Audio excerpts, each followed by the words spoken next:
There's a particular kind of silence that doesn't mean quiet. It means held. Like everyone in the room decided, without speaking, to stop breathing at the same time. That's the silence I walked into on a Tuesday morning in November, when the fog hadn't lifted yet and London was doing that thing it does, pretending to be a painting of itself. Soft edges. Muted colors. The kind of morning that makes you feel like you wandered into someone else's dream. I was late. Not catastrophically late, but late in the way that makes your walk faster than normal and your coffee colder than it should be, and everything just feels slightly off axis. I'd taken the wrong exit from St. James's Park Station. I always take the wrong exit. I've lived near this part of the city for 6 years and I still somehow manage it and ended up cutting through the mall instead of going around. The mall in November is a different creature than the mall in summer. In summer, it's flags and tourists and someone's always playing music from a phone speaker and there's a kid with an ice cream doing something structurally impossible with the cone. It's loud. It's alive in that messy, indiscriminate way that cities are alive. In November, at 7:30 in the morning, it's just waiting. The trees have given up their leaves. The road is wet and dark red, the way it gets. A few pigeons doing their entitled waddle. A cyclist in full lycra who would absolutely run you over without apology. And, somewhere in the distance, through the fog, the outline of Buckingham Palace, which always strikes me as less a building and more a statement. Like someone decided that stone could have opinions. I wasn't thinking about any of this at the time. I was thinking about whether I'd left my straightening iron on, and whether my manager was going to notice I was 7 minutes late again, and whether the weird ache in my left knee was something I should see a doctor about or just something I decided to live with, the way you do with certain minor pains after 30. That's the thing about witnessing something. You're never ready for it. You're always in the middle of something mundane when the other thing begins. I saw him before I understood what I was seeing. He was off the official path, not by much, maybe 20 meters from the sentry box, in a narrow strip of pavement between the wall and a line of parked official vehicles. Not the ceremonial post. Not the tourist-facing position where the guards stand with their rifles and their bearskins and their absolute refusal to blink while someone's child tries to make them smile. This was somewhere behind all of that. A service area, basically. The kind of space that exists in cities but that civilians don't usually register, functional, gray, without any of the performed dignity that the front-facing spaces have. He was walking. Just walking. Except he wasn't just walking. He was doing something to his walk that I didn't have words for immediately.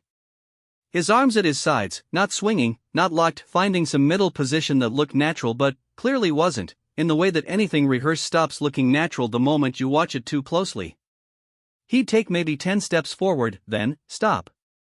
Stand still. Then start again. I slowed down.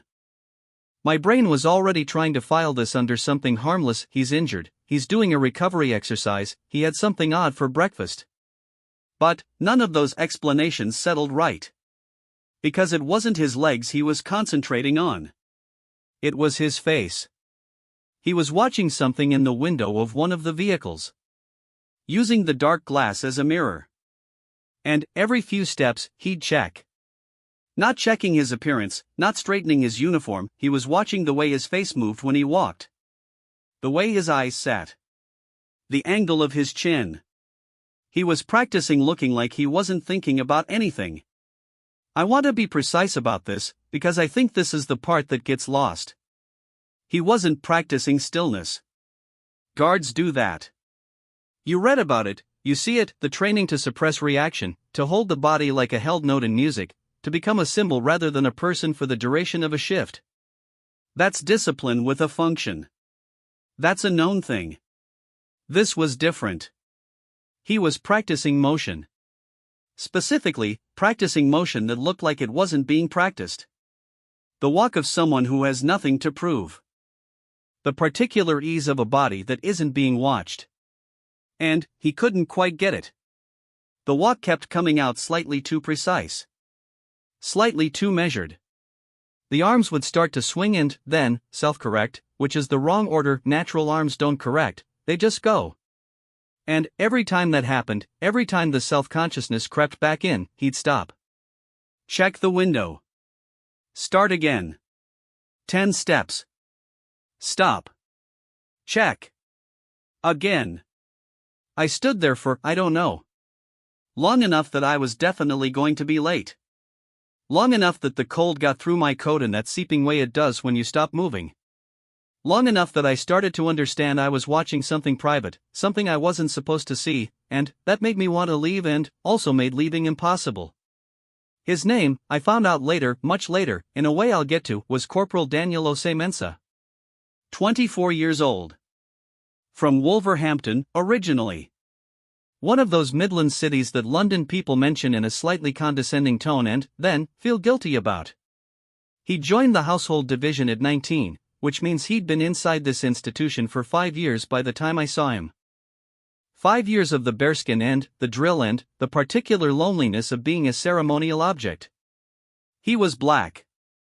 I say that not as a digression, not as a political statement I'm inserting into a story, I say it because it is the story.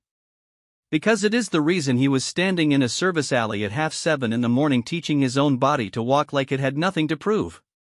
I didn't know his name that morning. I just saw a young man in uniform who was, quietly and, with enormous concentration, trying to make himself invisible through the act of being seen. And, I didn't leave. The fog was starting to lift the way it does, not all at once but, in patches, like something uncertain about going. You'd get a moment of clarity, a stretch of the mall visible all the way to the traffic circle, and, then, it would close in again. The trees dripping. The palace going gray and, soft at the edges. A woman passed me walking a dog. She didn't look at him. A cyclist. Didn't look. A man in a suit with a phone pressed to his ear, walking that specific fast walk of the perpetually important. Didn't look. I looked. He stopped after his next set of steps and stood with his shoulders slightly loose. Getting the shoulders right was apparently its own separate problem, separate from the arms, separate from the face, and, for one moment he caught me in the window reflection before I could look away. Not the window. Directly. He turned and looked at me directly. I expected something. Irritation, maybe. The flat official expression that I'd seen on guards before, the one that communicates this is not for you, move along without requiring any of those words. I'd have deserved that. I was staring. What I got instead was different. For about 2 seconds, and I've thought about those 2 seconds a lot in the time since, his face did something complicated and very young. Not embarrassment exactly. More like being caught at something he hadn't known he was doing. The way you feel when you realize you've been talking to yourself on the street and someone heard. Then, the expression closed. Not hostile. Just closed. He turned back to the window. Started walking again. 10 steps. The shoulders looser now, or maybe that was me projecting. The face set into something approaching neutral. The arms finding a rhythm that was almost uncontrived. I made myself move. I was already going to be late, and there was nothing I could do for this man, and watching him wasn't help, it was something else, something more like witnessing that made me complicit in nothing but, also useful for nothing, and, I knew all of this, and, I still looked back once. He was still walking. 10 steps, and, check, and, again. The thing I couldn't stop thinking about, the thing that followed me all the way to the office and, through the meeting I was 7 minutes late for and, into the afternoon, was the specificity of what he was practicing. Not confidence. Not authority. Naturalness. He was trying to acquire, through repetition, the right to move through a space the way people move through spaces when nobody's watching them. When they're not calculating how they'll be read. When the body is just a body going somewhere and, not a text that strangers will interpret before he's said a single word. He was practicing what other people got for free. I knew something about this, not his version, not anywhere close to his version, but something in the genus of it. The way, as a woman, you learn to modulate how much physical space you take up in professional environments. The specific calibration of how loud to laugh, how direct to be, how much of yourself to bank and spend based on the room you're in. The ongoing math of it. But, this was something more extreme. More precise. Because the institution he was inside, the scarlet tunic, the bearskin, the centuries of ceremony, that institution had a body type built in. An implicit body. One that had been marching on the forecourt of Buckingham Palace for generations and had become, by accumulation, the default against which everything else was measured. He was trying to walk in a way that wouldn't make anyone's eyes snag. Trying to make his body's presence feel like an absence. And he was doing it, this Tuesday morning, alone, in a service alley, before the tourists arrived, before the cameras, before anyone who would register it as a political act, even though, and this is the part that sat with me like something heavy and smooth, like a stone in my pocket, it was one of the most political things I'd ever watched a person do. Because posture is political. We just don't always say it out loud. I told my colleague Maya about it at lunch. Not all of it, the emotional architecture of it took me days to fully locate, but the surface fact of it. Young guard, practicing his walk, alone, before anyone arrives. She nodded while opening her sandwich. Makes sense, she said. How does that make sense? I asked. She shrugged. Not dismissively. Thoughtfully. You show up in a space that wasn't built for you.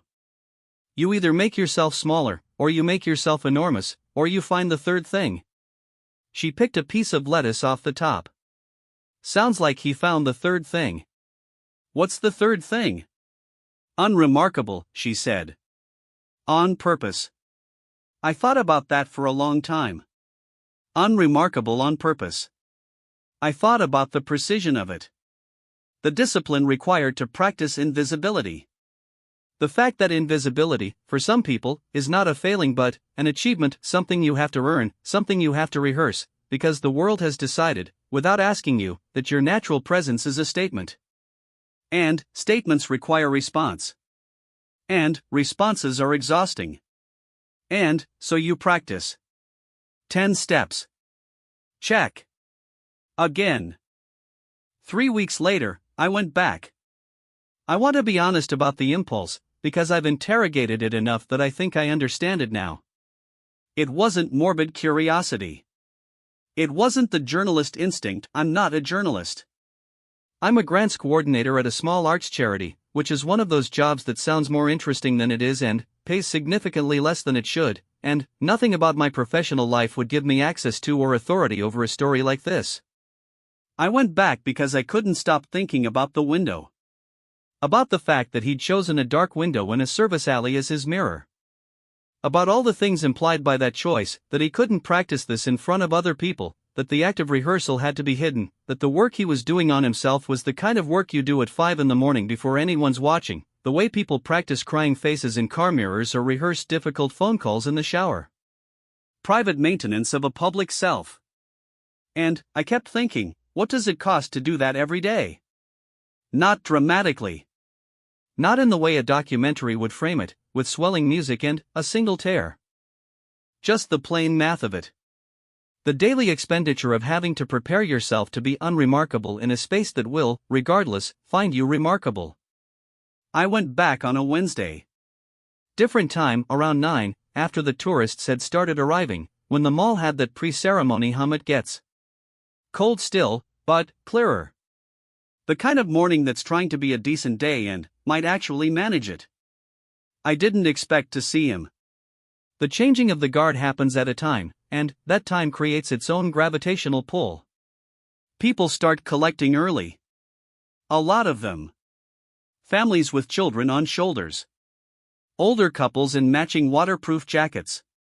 Young people with cameras who are somehow making this look like an activity they chose for themselves and not just because they ran out of other ideas. A tour group trailing behind a woman with an umbrella she's using as a flag. The forecourt of Buckingham Palace becomes, in those minutes before the ceremony, a particular kind of human mass shuffling, craning, radiating a collective anticipation that is not quite excitement and not quite patience but something in between. The expectation of spectacle. I stood back from it. On the far side of the mall, near the trees. Not because I was waiting for him specifically. I genuinely wasn't. I'd told myself that on the walk over, I'd told myself this was just a nice morning and I was out for a walk, and if I happened to be in this particular neighborhood, that was fine, that was circumstantial. I'm aware of how that sounds. Anyway, I saw him when the detachment came out. There are maybe 30 of them, sometimes more, depending on the day. They come from around the side, the public doesn't see them assemble, they just materialize at a certain point, already in formation, already doing what they do. The bearskins make them tall in a way that removes individuality. The tunics make them identical. The drill makes them move as one piece, which is the point. The ceremony is designed to produce an impression of unified, impersonal authority. It almost works. You have to look past it, past the performance, to see the people inside it. I've never been someone who can not look past it. He was third from the left in the rear rank. I found him not because I was searching face to face through the bearskins, you can't really do that, but because of the walk. I recognized the walk. Not the walk he'd been practicing. The walk before that. The walk he'd been trying to replace, the one that was ever so slightly too precise, ever so slightly too aware of itself, with the arms in that not quite right position and the shoulders doing that thing. Except it wasn't that walk either. It was something I didn't expect. It was easy. That's the only word for it. The walk had gone easy. Not loose, not casual, he was in formation, marching drill, the whole apparatus of ceremony around him. But something in the body had let go of the calculation. The arms moved the right way, which is to say they moved the way arms move when they've stopped thinking about moving. The face was set in the official expression, but it wasn't fighting itself to get there. He moved through the space like he'd decided, somewhere between that November morning and this December one, to stop trying to take up less of it. I don't know if I imagined that. I have thought about it enough that I'm no longer sure. The ceremony proceeded the way it does. The band. The slow march. The handover that is both completely meaningless and, somehow, every time, fatally moving, the way ritual is always fatally moving even when you can't explain why, even when you're standing on a cold pavement with your coffee going cold and, you know it's a performance, it's all a performance. The tourists photographed everything. Children pointed. Someone near me said, "That's the same thing every day?" "Every single day," and her companion said, "That's literally the whole point," and she said, "But don't they get bored?" And the companion said something I didn't catch because the band hit a particular note that carried. And, at one point, just once, briefly, the way things happen at the edges of performances, a small boy broke from the crowd. Maybe 4 years old. Maybe younger. The age where children have not yet learned that there are spaces you don't enter.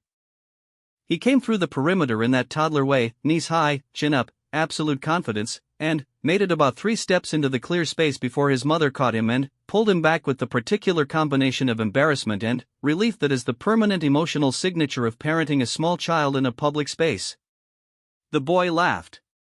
The ceremony continued without a seam. But I watched the rear rank. I watched his face. And, just for a moment, not a smile, not anything that would count as breaking form, something shifted at the corners of his eyes. Not the suppressed laugh of a guard doing his job and keeping his composure. Something else. Something that looked, from where I was standing, a lot like recognition. Like a person who had spent considerable time thinking about what it means to move through a space freely, watching a child do it on pure instinct, and finding something in the gap between those two things that was almost too heavy to hold. He held it. The ceremony moved forward. I want to tell you something about what I know of this institution, and I want to tell it plainly. The household division, the regiments that do this, the Welsh Guards, the Grenadiers, the Coldstream, they are genuinely elite fighting units. This is not the PR version, this is just true. The ceremonial role is one dimension of what they do. The operational role is another, and it is serious and it is real, and the men and women inside it have served in places where the stakes were not a photograph outside a palace. And, yet, the institution is also old.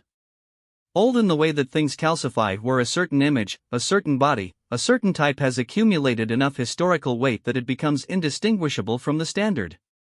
where the default has been in place long enough that departures from it require a kind of ongoing self-justification that the default itself never has to perform. This is not a story about racism in the military.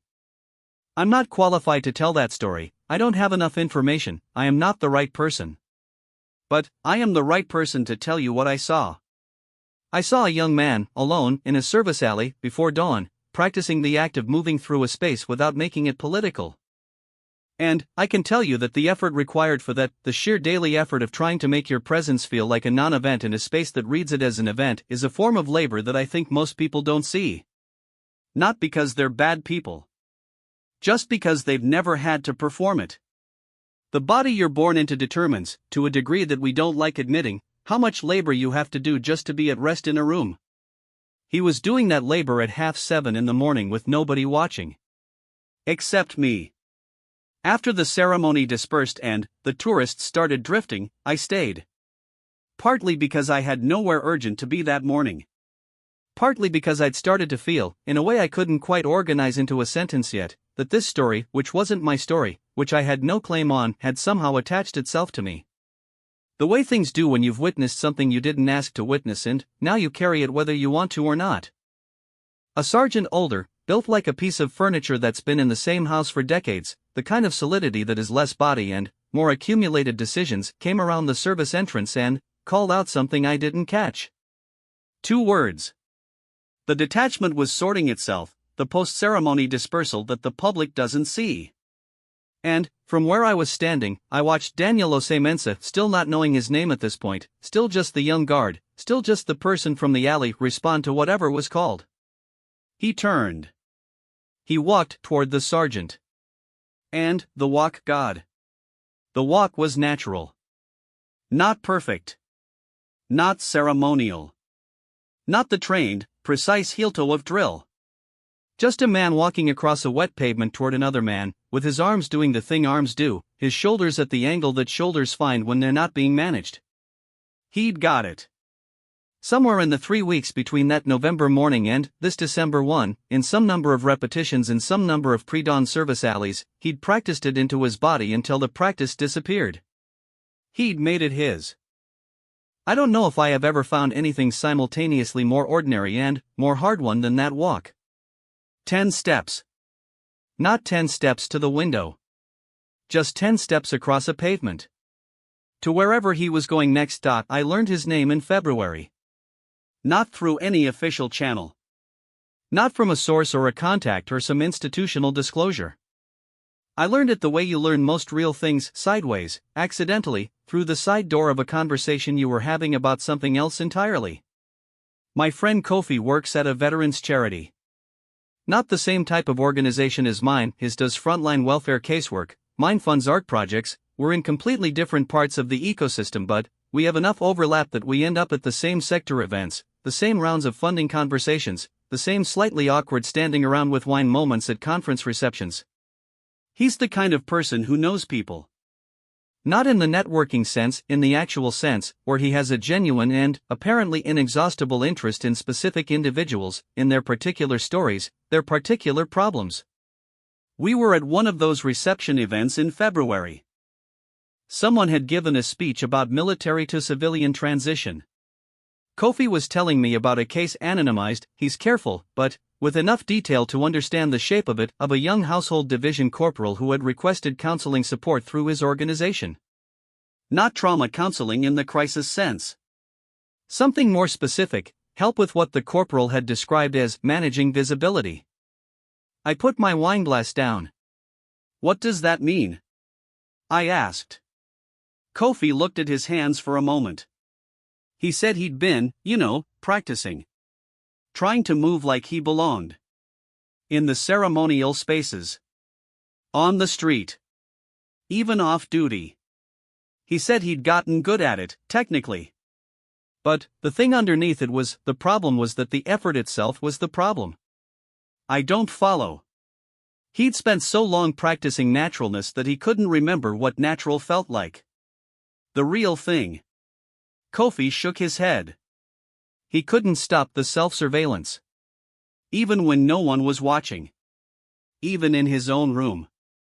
He said he'd catch himself monitoring his own walk. In private. I stood with that for a moment. Did the counseling help? He's still in. Kofi meant the regiment. So make of that what you will. I didn't tell Kofi about the service alley. About the November morning and the window and the 10 steps. I didn't know, then, that this was the same person. But, I felt, in the particular way that you feel things you can't prove, that it was. The shape of the story was too specific. The vocabulary of it, visibility, naturalness, self-surveillance, fit too precisely onto what I'd watched in that alley 3 months before. The world is smaller than it looks, and things connect through the connective tissue of shared experience in ways that don't surprise me anymore, but still catch me. I should tell you about the moment where I almost spoke to him. This was January. Between the November morning and the February conversation. I was cutting through the same way again, different morning, different reason for being late, same wrong exit from the station, and I went past the service area without intending to, without thinking. And he was there. Not practicing this time. Just standing. Coffee in hand, which I didn't know they were allowed, but apparently in that service area before the public side of things kicks off there's a loose informality that the ceremony doesn't permit. A few of the staff were out there, not many, just a couple. The kind of between things moment that happens in every institution. He was looking at his phone. Ordinary as anything. Just a young man looking at his phone with one hand, coffee in the other, shoulders relaxed, weight on one hip, the absolute universal posture of someone checking messages. And, then, he looked up. At me. Again. The same way, direct, without the prepared expression, the surprise of being caught at being human. And, I did something I hadn't planned. I nodded. Not elaborately. Not the deep acknowledgement nod that would have been too much, too pointed, that would have communicated I see you and, I know your thing, which would have been an intrusion. Just the small, flat nod of two people in the same space at the same time recognizing each other's existence. He looked at me for a second. Nodded back. Then, looked at his phone again. That was it. That was the whole of it. That was the only exchange we ever had, and it lasted maybe 4 seconds, and I think about it more than I think about most conversations I've had with people I actually know. Because in it was everything I couldn't say and didn't have the right to say. The I saw you and the I'm sorry for seeing you and the what you're doing is harder than it looks and the I hope it gets lighter and all the inadequate, presumptuous, well-meaning things that were mine to feel but not mine to deliver. The nod held all of that and communicated none of it. Which was right. Some things don't need saying. Some things need just the minimal acknowledgement, the small nod across a pavement that means I know you're here, and nothing more. He knew someone had seen him. I'd been seeing. We both went back to our mornings. I want to talk about what posture is. Not in the anatomical sense, not the core engagement and the spinal alignment and all the things a physiotherapist would tell you. I mean in the social sense. The way a body in space is, whether it wants to be or not, a text. We read bodies constantly. All of us. The way someone carries their shoulders communicates their status claim, dominant, submissive, uncertain, settled. The pace of a walk communicates intention. The position of the hands communicates history. We do this reading before we're conscious of doing it, in the first seconds of encounter, before a single word is exchanged. This is not nefarious. This is just human. We evolved to read each other quickly because it was useful and, sometimes necessary for survival and, the neural circuitry is deep and, automatic and, not going anywhere.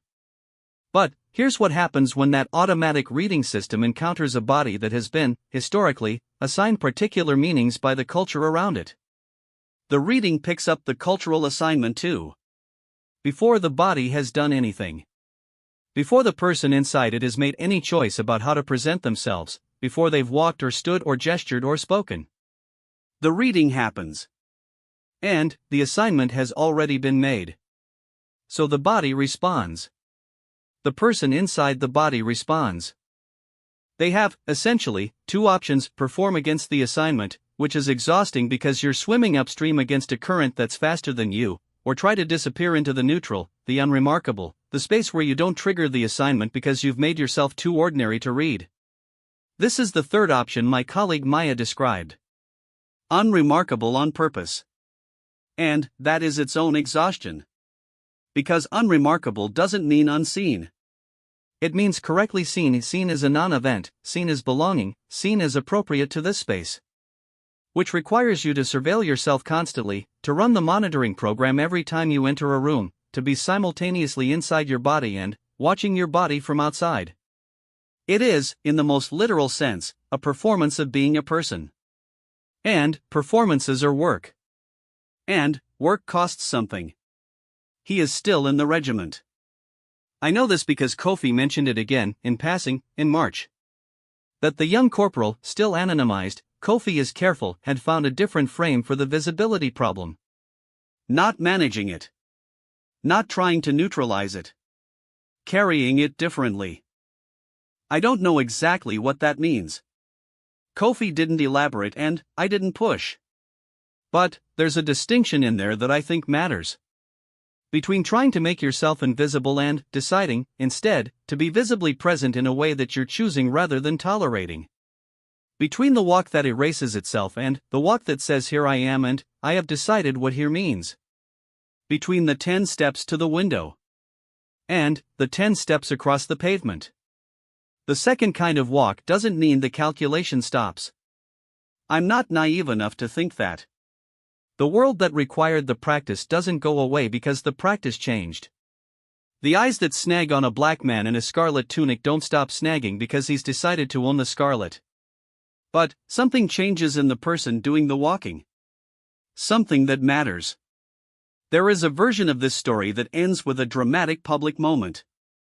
The thing in the climax structure that you're supposed to build to the confrontation, the moment of recognition, the breaking point that resolves into something you can call a lesson. I don't have that. What I have is a service alley at 7:30 on a November morning. A young man and a dark window and a deliberate, private, unglamorous practice. A walk that nobody was supposed to see. A nod in January that lasted 4 seconds and said everything and said nothing. A February conversation about the cost of learning to move like you belong somewhere. And the lingering, difficult, true thing that I carry out of it, which is this: we talk about representation in institutions. We count bodies in rooms. We track the numbers, how many, what percentage, what level of seniority. And those numbers matter.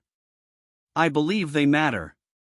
The presence or absence of particular bodies in particular spaces is not a superficial issue. But the numbers don't capture what I saw. The numbers don't capture what it costs, daily and privately, to be the number. To be counted and, then, to spend your mornings practicing the walk that makes you less countable. To be historic, the first or the few, and to carry that history in the way your shoulders sit, in the angle of your chin, in the precision of arms that you've spent years training to move like they're not thinking about it. The numbers tell you who is in the room. They don't tell you what it takes to be in the room. They don't tell you about the service alleys. I walked past there this morning. Different exit from the station, finally, after 6 years of getting it wrong.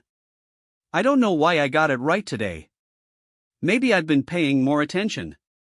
Maybe something about these months of thinking about a young man learning to move through a space has made me more careful about where my own feet land. The service area was empty.